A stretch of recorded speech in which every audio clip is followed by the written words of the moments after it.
Hello everyone, আমি মালা আবার একটা নতুন ব্লগ নিয়ে আপনাদের কাছে হাজির হলাম।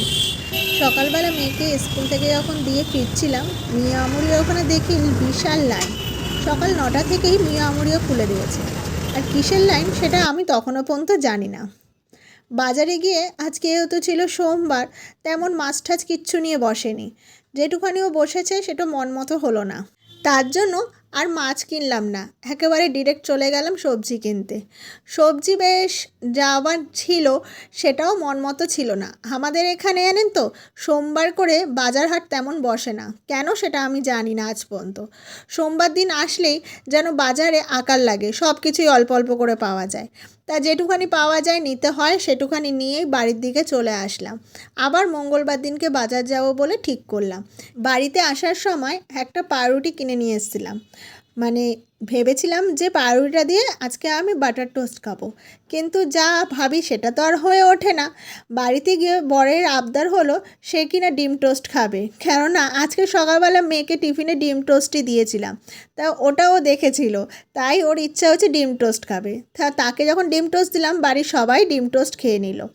আমি কিন্তু ডিম টোস্টে একদমই ভক্ত নই, তো আমার আর কপালে আর হলো না, কারণ এতজনকে দিতে দিতে আমার আর নিজের ইচ্ছা হলো না বাটার টোস্ট খাই। তারপরে সোজা চলে গেলাম রান্নার ওখানে। ছিল বোয়াল মাছ বাড়িতে, সেটা অনেক দিন একটু ছিল বলে ফ্রিজে, তা সেটা একটু সর্ষে দিয়ে বোয়াল মাছ করলাম আলু আর বেগুন দিয়ে। বেশ ভালো লাগলো কিন্তু খেতে।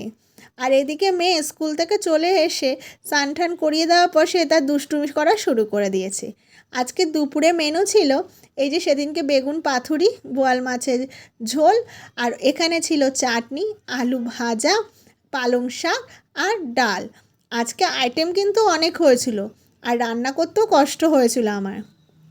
আর এই যে বেগুনগুলো সেই দেখিয়েছিলাম আপনাদেরকে, সেই বেগুনগুলো পাতুরি করা হয়েছে।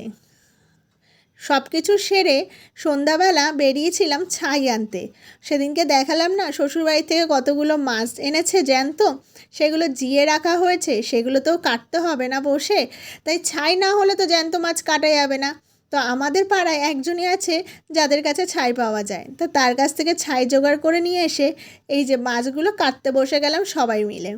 কারণ এই মাছগুলো কাটতে কিন্তু অনেকটা সময় লাগবে।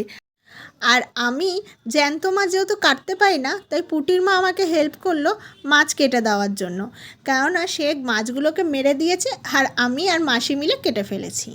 আর এই দেখুন, জ্যান্ত মাছের ঝোল মানে ল্যাঠা মাছের ঝোল হয়েছে। তাই বলে ভাববেন না কিন্তু মাছটা এখনও জ্যান্ত রয়েছে।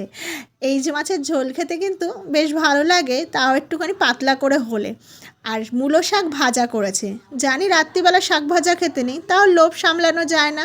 এইভাবেই আমাদের সোমবার দিনটা কাটলো।